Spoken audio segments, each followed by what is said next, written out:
तर त्या दिवशी मी रामघाटला म्हणजे लक्ष्मण मंडवाला त्या आश्रमात मी राहिले. सुस्खलत्तरङ्गभङ्गरञ्जितम् द्विषत्सु पापजात कारिवारि संयुतम्। रात्री मागच्या साईडला त्यांचं राहण्याची व्यवस्था होती, तिथे मी राहिले. रात्री एकटीच परिक्रमावासी होते. थोडीशी लवकर परिक्रमा उचलल्यामुळे मला कोणीच भेटायचं नाही.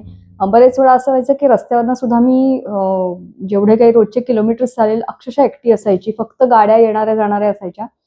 चालणारे परिक्रमावासी कधीच भेटले नाहीत मला त्या भागामध्ये त्यावेळेला.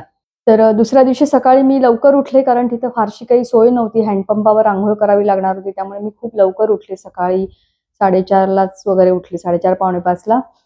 अंघोळ डोलडाल सगळं उरकलं आणि पूजा वगैरे झाली सगळी आणि साधारण 6 वाजले होते. वाट बघत बसून राहिले की आता निघूया आपण, कधी निघूया. तर शिष्यमंडळी जी होती त्या महाराजांची, तर ती थोडीशी उशिरा मला वाटतं जागी झाली असावी. 7, 7:30, 8ला त्यांनी दूध आणलं, चहा वगैरे केला आणि मला सांगितलं की बालभोग केल्याशिवाय जायचं नाही. तर म्हटलं हरकत नाही, आपण बालभोग करू आणि मग निघू. तर 11, 11:30ला त्यांनी पोहे केले आणि म्हटलं ठीक आहे, आता हे म्हटलं आता काही जेवणाची गरज नाही, मी आत्ताच निघते. तर ते म्हणे नाही, महाराज घरी गेलेत आणि त्यांनी सांगितलंय की ते आल्याशिवाय तुम्हाला जाऊ द्यायचं नाहीये. त्यामुळे परत मी थांबले तिथे. मग 12, 12:30ला महाराज आले. मग त्यांना म्हटलं की ठीक आहे, आता आपली भेट झाली, आता मी निघते. तर ते म्हणे नाही, जेवल्याशिवाय जायचं नाही. तर म्हटलं जेवण, तर सगळे शिष्य मग त्यांच्या घरी गेले आणि मग घरनं त्यांच्या त्या दिवशी जेवण येणार होतं. ते सगळे जेवण घेऊन आले. साधारण 2, 2:30 झाले होते. जेवणं वगैरे झाली सगळ्यांची आणि परत कालचीच वेळ आली 3, 3:30. तर ते म्हणले की असं करा, उशीर होईल तुम्हाला आज पोचायला, असं करा तुम्ही आज पण इथेच राहा. म्हणजे मी एक बघितलं की सगळ्या आश्रमांमध्ये इतका राहण्यासाठी आग्रह व्हायचा की बापरे! म्हणजे त्यांना असं वाटायचं की ह्यानी कमीत कमी 2-4 दिवस, 5 दिवस राहिलं पाहिजे. ह्यानी पुढे जाऊ नये. परिक्रमावासियांची सेवा करायची आपल्याला संधी मिळते, ती आपण सोडू नये. अशी खूप छान भावना त्यांची असायची त्याच्यामागे. त्याच्यामुळे प्रत्येक आश्रमामध्ये राहण्यासाठी आग्रह व्हायचा. तर त्यांनी आज परत सांगितलं की आज पण तुम्ही राहा, उद्या सकाळी म्हणे तुम्ही जा. म्हटलं नाही महाराज, असं नाही होणार. म्हटलं मला आज पोचायचंच आहे दिंडोरीला, आज मी म्हटलं जाते. खूप त्यांनी आग्रह केला, खूप आग्रह केला, पण मी काही बदले नाही. मग शेवटी ते म्हणाले हरकत नाही, जा. मग त्यांनी जाताना मला ते म्हणे थंडी खूप असते, तर तुम्हाला त्यांनी मला एक शाल दिली, एक जॅकेट दिलं. नंतर म्हटलं हो शाल जॅकेट वगैरे काही नको, माझ्याकडे स्लीपिंग बॅग आहे, माझ्याकडे स्वतःकडे शाल आहे, एवढा काही प्रॉब्लेम नाही ना. ते म्हणे नाही, तुम्हाला मध्य प्रदेशमधली थंडी माहिती नाहीये, तुम्ही हे सगळं घ्या. म्हटलं माझं ओझं वाढतंय, तरी पण ते ऐकायला तयार नाही. त्यांनी एक छानपैकी जॅकेट, शाल असं सगळं मला दिलं. त्याच्या आधी त्यांनी जेव्हा सगळे शिष्य त्यांच्या घरी गेले ते जेवण आणण्यासाठी वगैरे, तेव्हा त्यांनी माझी कुंडली मांडली आणि त्या कुंडलीनुसार त्यांनी मला एक 4-मुखी रुद्राक्ष आणि एक एवढा मोठा टपोरा मोती दिला. ते म्हणे घरी गेलात की याची अंगठी करून तुम्ही वापरा. असं सगळं त्यांनी दिलं आणि ते मला म्हणले की ठीक आहे, तुम्ही जाताय आज, हरकत नाही, जा. पण पुढचा रस्ता तटाने खूप म्हणजे खूपच कठीण आहे. मागे तुम्ही कठीण रस्त्याने आलात, पण त्याच्यापेक्षा कठीण रस्ता पुढे आहे. त्याच्यामुळे मी आश्रमातली 2 माणसं तुमच्याबरोबर देतो, ती तुम्हाला दिंडोरीपर्यंत तटाने पोहोचवतील. कारण रस्त्याने अजून लांब पडलं असतं. तर म्हटलं हरकत नाही. मग त्यांनी 2 माणसं दिली आणि खरोखरीच पुढचा अत्यंत कठीण रस्ता होता. म्हणजे किती ठिकाणी असे वर उतरलो, वर चढलो, खाली उतरलो. मध्ये एक कुत्रेल नावाची नदी लागते. तर ती ओलांडायला साधन म्हणजे मध्ये अशी फक्त एक दगडांची अशी एक काय म्हणू आपण, ब्रिज सारखं केलेलं होतं. म्हणजे फक्त दगड असे त्याच्यामध्ये ठेवलेले होते. इतकी कठीण होती ती नदी ओलांडायला की म्हणजे ती माणसं नसती तर मला शक्यच नव्हतं ते सगळं करणं. तर मला हा अनुभव नेहमी येत गेला की जिथे-जिथे काही कठीण असणार आहे, की जंगल आहे किंवा नदी आहे, त्या प्रत्येक ठिकाणी मैयाने मला कोणाची ना कोणाची तरी सोबत दिली. कधीच मी एकटीने क्रॉस केलं, एकटीने सगळं केलं असं कधीच झालं नाही. मैयाने प्रचंड काळजी घेतली त्या बाबतीमध्ये की काही जंगल असो, नदी असो, काही कुठलाही कठीण भाग असो, प्रत्येक वेळेला माईने मला सोबत दिली.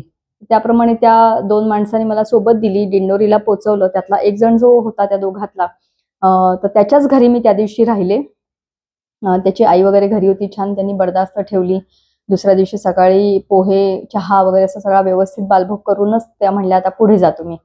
मग तिथून मी पुढे निघाले. त्या दिवशी मी किसलपुरीला पोचले दुपारी.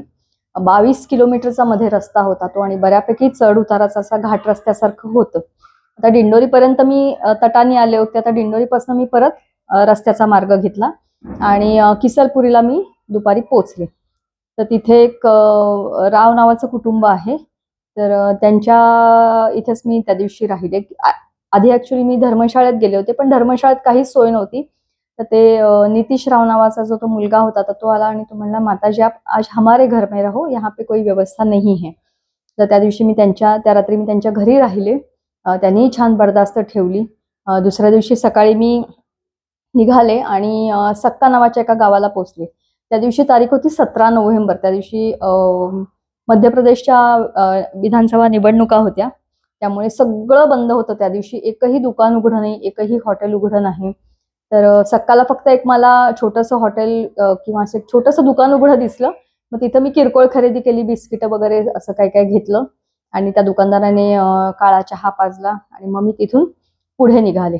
तिथून पुढचा रस्ता सगळा परत पहाडी रस्ता होता. म्हणजे रस्ते छान होते, पण पूर्ण डोंगर म्हणजे पर्वत चढायचा होता. तर तसं चढून मी वरती राईला पोचले आणि तो रस्ता अत्यंत सुंदर होता. म्हणजे अशी उंच उंच झाडं, पूर्ण हिरवगार झालेलं आणि सुंदर निळं आकाश, निरभ्र आकाश. आकाशाचा रंग सुद्धा तिथे इतका सुंदर आणि वेगळा दिसतो ना, की तो कदाचित आपल्याकडे खूप प्रदूषण आहे त्यामुळे तो आपल्याला तसा रंग कधी बघायला मिळत नाही. पण अत्यंत सुरेख निसर्ग दृश्य खूप छान बघायला मिळाली. तर ते सगळं बघत बघत एन्जॉय करत मी कधी तो रस्ता संपला मला कळलं नाही आणि मी वरती राई नावाचं एक गाव आहे तिथं पोचले. तर साधारण मला वाटतं 11:30-12 वगैरे झाले असतील.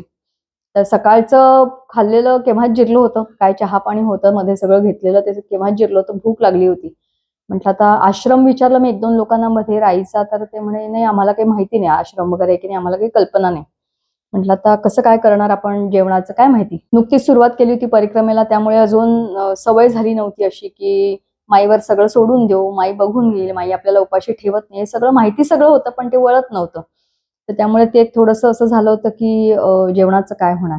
तर मी वरती पोचले राईला आणि रस्त्याने असं चालता चालता बाजूने अशी हाक आली, "माताजी नर्मदे हर." बघितलं तर एक बाबाजी बसले होते. अशी एक बाजूला छोटीशी अशी मोकळी जागा होती, तिथं ते बसले होते आणि त्यांनी ते पानं, काटक्या असं काय काय काय काय जमवून तिथं त्यांनी आग पेटवली होती आणि त्याच्यामध्ये बाट्या त्यांनी तयार करून भाजल्या होत्या. तर त्यांनी मला हाक मारली आणि म्हणले, "बसा, जेवायला बसा" म्हणे. तर म्हटलं, "हा इथं आश्रम आहे?" तर ते म्हणे, "हां, अभी हम यहाँ बैठे तो यही पे आश्रम है." मग त्यांनी मला बाट्या खायला दिल्या. तर एका बाटीतच माझं पोट भरून गेलं आणि त्यांनी मला अजून 2 बाट्या दिल्या. ते म्हटले, "या बाट्या जवळ ठेवा. 3 दिवस त्या खराब होत नाहीत. तुम्हाला कुठे जर जेवण वगैरे काही नाही मिळालं तर तुम्हाला या उपयोगी येतील." म्हटलं, "हरकत नाही." त्यामुळे मी त्या बाट्या ठेवून घेतल्या आणि त्यांच्याबरोबर ते स्कूटरनी परिक्रमा करत होते. त्यांच्याबरोबर अजून एक माणूस होता. तो स्कूटर चालवायचा, हे मागे बसायचे. तर जेवण वगैरे झालं आणि मग त्यांच्याशी बोलताना माझ्या लक्षात आलं, की त्यांना बहुतेक थोडंसं बरं नाहीये. तर मी त्यांना विचारलं, की "तुमची तब्येत ठीक नाहीये का?" तर ते म्हणे, "हो, मला ना कालपासनं ताप आहे." आणि म्हणे, "माझ्याकडे औषधं नाहीयेत तापासाठी." तर माझ्याकडे तर औषधं होतीच, मी जवळ ठेवलेलीच होती. मग मी त्यांना गोळ्या दिल्या तापासाठीच्या, बामची बाटली दिली. त्यांचं डोकं वगैरे खूप दुखत होतं, त्यामुळे बामची बाटली दिली मी त्यांना. आणि मग त्यांना एक गोळी तिथं घ्यायला लावली आणि म्हटलं, "या जास्तीच्या गोळ्या ठेवा, परत ताप आला तर तुम्हाला उपयोगी पडेल." त्यांनी त्या गोळ्या वगैरे घेतल्या आणि ते स्कूटरवर बसून पुढे परिक्रमेला निघून गेले. तर मला तेव्हा इतकं माईचं कौतुक वाटलं, की मला जेवणाची गरज होती तिने त्यांच्याकडनं पूर्ण करून घेतली आणि त्यांना औषधांची गरज होती, जी माईने माझ्याकडून पूर्ण करून घेतली. म्हटलं, "वाह! माई तू अक्षरशः ग्रेट आहेस." म्हणजे तिच्यासारखं परफेक्ट प्लॅनिंग मला नाही वाटत कोणाचं असू शकेल. मग तिथनं मी पुढे निघाले, तर थोडं अंतर गेल्यावर मला तो राईचा आश्रम दिसला. तर तिथे आश्रमात गेले. आश्रम म्हणजे अशी एक मोठी खोली होती आणि त्याच्यामध्ये सगळी लाकडं-बिकडं अशी भरपूर भरून ठेवलेली होती. बाहेर एक बाबाजी बसले ते धुनी पेटवून आणि त्यांना नर्मदे हर केलं. पण ते काही फारसे बोलले वगैरे नाहीत. त्यांनी फक्त मला चहा दिला आणि 1-1.5च झाला होता. मी म्हटलं, "आता एवढ्या लवकर इथं थांबून काय करणार? आपण पुढे जाऊया." त्यामुळे Googleला चेक केलं पुढचं गाव. तर पुढचं गाव हर्राटोला 7च किलोमीटर दाखवत होतं आणि आता सगळा पहाडी सगळी उतरायची होती. त्यामुळे मी म्हटलं, "चला आता पुढे जाऊ आपण." त्यामुळे मी निघाले तिथनं पुढे आणि हर्राटोलाला आले. हर्राटोलाला आश्रम होता, तर तिथे थांबले. त्या बाबाजींनी स्वागत वगैरे केलं आणि रात्री रोट्या वगैरे केल्या. ते म्हणे, "तुम्हाला रोट्या कराव्या लागतील." म्हटलं, "हरकत नाही." रोट्या वगैरे केल्या. आम्ही दोघंच होतो, ते बाबाजी आणि मी. आणि बाकी भाजी वगैरे काहीच नव्हतं. त्यामुळे त्यांनी कोणाकडनं तरी दूध मागवून घेतलं आणि रात्री दूध, साखर आणि रोटी असं छानपैकी जेवले आणि 7 वाजताच झोपून गेले. कारण दमायला एकतर झालं होतं. प्रचंड थंडी पडली होती. तर त्या बाबाजींनी मला एक्स्ट्रा कंबल दिलं, की "हे ठेवा." म्हटलं, "नाही, काही गरज नाही पडणार." पण पहाटे इतकी प्रचंड थंडी वाढली, की शेवटी ते कंबल मला घ्यायला लागलं. मग सकाळी नेहमीप्रमाणे लवकर उठले, सगळं आवरून पूजापाठ करून तयार झाले आणि पुढे निघाले. मग पुढचा रस्ता पुढे चाबीला जायचं होतं मला. चाबी नावाचं गाव होतं.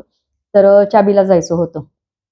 तर निघाले. छान रस्ते रस्ते वगैरे मात्र खूप सुंदर आहेत तिथले. त्यामुळे असं अडचण किंवा असं काहीच येत नाही. त्यामुळे निघाले आणि चाबीला पोहोचले. साधारण मला वाटतं 12च्या आसपास मी पोहोचले असावे. 11:30-12च्या आसपास मी पोहोचले. तर तिथे दुर्गामातेचं मोठं मंदिर आहे. तर मंदिरात जाऊन थांबले आणि तिथल्या पुजाऱ्यांना विचारलं, की "मी थांबू शकते का इथे?" तर ते म्हणे, "हां, तुम्ही थांबू शकता. प्रॉब्लेम काही नाही. फक्त इथे जेवायची सोय मात्र काही नाहीये. ती तुमचं तुम्हाला करायला लागेल. बाहेर इथे हॉटेलमध्ये जाऊन तुम्हाला खावं लागेल. इथं काही जेवणाची सोय मंदिरात नाहीये." आणि ते म्हणे, "अजून काही परिक्रमावासी यायला सुरुवात नाही झाली. त्यामुळे अजून काहीच व्यवस्था नाहीये." म्हटलं, "हरकत नाही." तर बऱ्यापैकी मोठं गाव होतं. म्हणजे हॉटेल्स होती, पण अशी छोटी-छोटी हॉटेल्स होती. तर म्हटलं, "ठीक आहे, थोडा वेळ थांबूया. एक 10-15 मिनिटं विश्रांती घेऊ आणि मग बाहेर जाऊन हॉटेलमध्ये काहीतरी खाऊन येऊया." त्यामुळे अशी निवांत बसले. तर तेवढ्यात जोरात हाक आली, "माताजी नर्मदे हर." बघितलं तर एक म्हातारे बाबाजी आले होते. त्यांचं नाव बजरंग कुशवाह होतं. तर ते आले आणि त्यांनी चौकशी वगैरे केली, कुठून आलात, काय वगैरे सगळी चौकशी केली आणि ते म्हणले, की तुम्ही माझं हॉटेल आहे इथे, तर तुम्ही माझ्याबरोबर हॉटेलमध्ये चला आणि माझ्या इथेच जेवा." म्हटलं, "हरकत नाही." आम्ही दोघं जण निघालो. असं जस्ट मंदिराच्या बाहेर पाऊल टाकलं आणि ते एकदम थबकले. मला म्हणले, की "नाही, पण मला पटत नाहीये तुम्हाला हॉटेलमध्ये जेवू घालणं. असं करा, तुम्ही माझ्या घरी चला." म्हटलं, "चालेल, हरकत नाही." त्यामुळे त्यांच्या घरी गेले मी. तर त्यांची म्हणजे पत्नी होती, मुलगा, सून, नात होती. असं छान फॅमिली होती. अगदी भरलेलं घर होतं. त्यांनी अगदी आनंदाने स्वागत केलं आणि अगदी चारी ठाव जेवण म्हणजे रोटी, भाजी, डाळ, भात, तळणाचं काहीतरी केलं होतं, गोडही त्यांनी काहीतरी केलं होतं आणि अगदी आग्रह करकरून भरपूर जेवायला घातलं त्यांनी. आणि ते म्हणले, "आता मी तुम्हाला मंदिरापर्यंत परत सोडायला येतो." म्हणून ते मंदिरापर्यंत मला परत सोडायला आले. आणि मला म्हणले, "रोज खरं तर म्हणे मी 2 वाजता येतो मंदिरामध्ये. पण आज मला का कोण जाणे असं वाटलं, की आज आपण लवकर जाऊया मंदिरामध्ये." त्यामुळे मी लवकर आलो म्हणे मंदिरामध्ये आणि तुम्ही मला दिसला. माईला परत अक्षरशः नमस्कार केला, की "माई, तूच त्यांना पाठवलंस म्हणून ते लवकर आले. नाहीतर माहिती नाही म्हणजे सोय झाली असती. माईने नक्कीच काहीतरी सोय केली असती. पण ही अगदी घरी जेवण वगैरे इतकी माईने सुंदर सोय केली." म्हणजे मला प्रत्येक क्षणाला परिक्रमेत अनुभव येत होता, की माई प्रत्येक पावलावर इतकी माझी काळजी घेते, इतकी काळजी घेते आणि माझीच नाही, ती प्रत्येक परिक्रमावासीची ती याच पद्धतीने काळजी घेत असते. तर जेवण वगैरे झालं, थोडा वेळ विश्रांती घेतली मी आणि मग पुढे निघाले. मग पुढचं गाव एक खाल्ले किठोरी पटेल टोला असं एक होतं गाव. तिथेही त्या बजरंग कुशवाहा जे बाबाजी होते, त्यांनीच माझी तिथे सोय करून दिली होती राहायची. त्यामुळे राकेश पटेल नावाचे तिथे आहेत एक पटेल, त्यांच्या घरी माझी राहायची त्यांनी सोय करून दिली. त्यामुळे रात्री मी तिथे राहिले आणि सकाळी नेहमीप्रमाणे आवरून मी निघाले आणि व्हायचं काय सकाळी प्रचंड थंडी असायची आणि दुपारी म्हणजे सकाळी 9, 9:30, 10 झाले, की ऊन तापायला लागायचं आणि अक्षरशः अंगातनं घामाच्या धारा व्हायला लागायच्या. मी गेले काही दिवस हे असंच वातावरण होतं, की 9, 9:30 पर्यंत थंडीत चालायची आणि त्याच्यानंतर दिवसभर मग उन्हात चालायचं.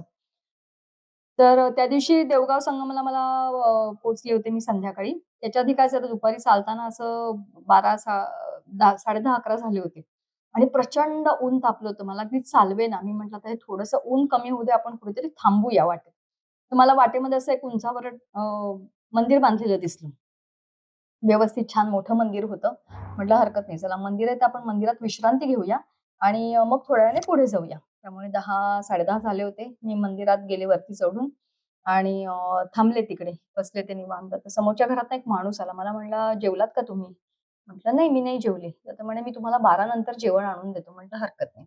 मी तिथेच थांबले. त्यांनी 12 नंतर जेवण आणून दिलं छानपैकी. जेवले वगैरे. विश्रांती घेतली थोडा वेळ आणि मग निघाले. 4, 4:30 झाले होते. मी देवगाव संगमला पोहोचले. देवगावला पोहोचले तर तिथे मला जे मागे खरगेना गावामध्ये जे येवल्याचे बाबाजी भेटले होते तेच तिथे पण थांबले होते. आणि तिथले जे सेवेकरी होते ते पंढरपूरचे होते. तेही परिक्रमेत होते आणि त्यांचाही तिथे चातुर्मास चालू होता. त्यामुळे आणि अजून एक रात्री परिक्रमावासी असे आम्ही 3च परिक्रमावासी होतो. त्यामुळे रात्री व्यवस्थित स्वयंपाक वगैरे म्हणजे रोट्या वगैरे करायला तिथली गावातलीच माणसं येत होती. तर ते म्हणे, "फक्त रोट्या तुम्ही कराल का?" म्हटलं, "हरकत नाही."